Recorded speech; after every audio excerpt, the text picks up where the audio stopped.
There are some massive changes coming to required minimum distributions in 2023 and beyond. In today's video, we're going to talk about 3 of those major changes. Let's get into it. In the annual exercise of how will Congress spend the tax dollars that we don't have, on December 23rd, Congress passed the Consolidated Appropriations Act of 2023. This is also being dubbed Secure Act 2.0, and this is a massive 4,000-page bill that contains $1.7 trillion in spending.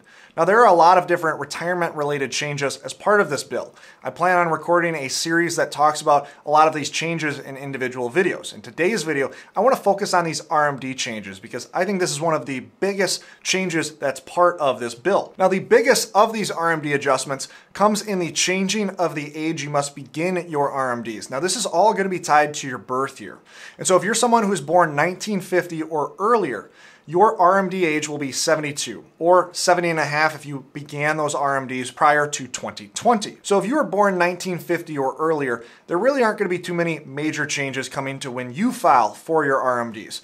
But everybody born after will see a major change here. If you were born somewhere between 1951 and 1959, your new updated RMD age will be age 73. And for those born 1960 or later, you'll see your RMD age adjust all the way up to age 75. Now, this was an RMD change that was long awaited in my opinion. This will give relief to numerous retirees, thus pushing back that age that you must begin that forced income, and thus giving you time to avoid some of those major tax hurdles. But that's not the only change that came to RMD rules. There were 2 other major changes. The first was now Roth 401ks will no longer have RMDs. And so in the past, the only Roth account that had RMDs was inside of your 401k. And so if you left your Roth inside of your 401k past age 72, you would be mandated and forced to take money from those accounts. Now, it would be tax-free dollars. This is now eliminated. Now you can still keep money inside of that Roth 401k past your RMD age and no longer have to take those required minimum distributions. Another major change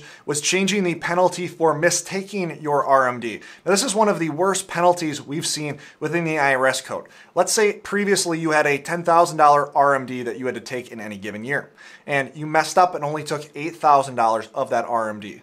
Well, you would now have a 50% penalty on what you missed. So you missed by $2,000, you would have to pay the IRS a $1,000 penalty. Luckily, this has been adjusted down. That 50% penalty was now changed to 25%. And a new zone was also created where you can now correct that RMD error within a specific amount of time. If there is a correction within that time, that penalty drops not only from 50% down to 25%, but even further down to 10%. And so this is some major relief when it comes to taking these complex required minimum distributions on an ongoing basis. Now, a big top of mind question for many of you watching this video is how will this RMD age change my Roth conversion plan? Now, this is something I plan to dive deeper into in future videos as I run case studies and numerous examples showing what will be adjusted and what won't be adjusted. I think this will have an impact for every retiree, but some retirees will see a much bigger impact than others. For instance, if you're someone who needs to be performing very large conversions right now, and you're using things like the Tax Cuts and Jobs Act, you probably won't see too many major changes come to your Roth conversion plan. For those, however, that are behind on conversions, let's say you're age 68 or 69, and you've just recently discovered that you have an RMD problem that needs to be fixed, there certainly will be some relief added with being able to delay those RMDs. I also think there are going to be some major benefits to those that are performing smaller conversions in more of a max the bracket type of strategy. So for instance, if you've been maxing out the 12% bracket, each and every year, well, now you have a few more additional years to now perform those smaller conversions. Now, we don't want to understate, there obviously are benefits that come across the board.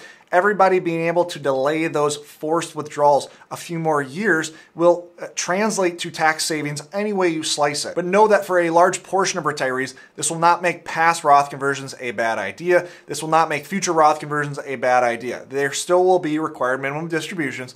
They are just being shifted back a few years for the majority of you watching this video. Now, this was a quicker video, but this is a topic we will dive a little bit further into as we go along throughout this year. Over the past year and into 2023, there are a ton of changes coming to required minimum distributions. A big area that's seen a lot of those changes is in the realm of inherited RMDs. These changes are in addition to the changes that came as part of Secure Act number 1. Now, if you're wanting to learn a little bit more about this changing world of inherited RMDs, click on this video right here.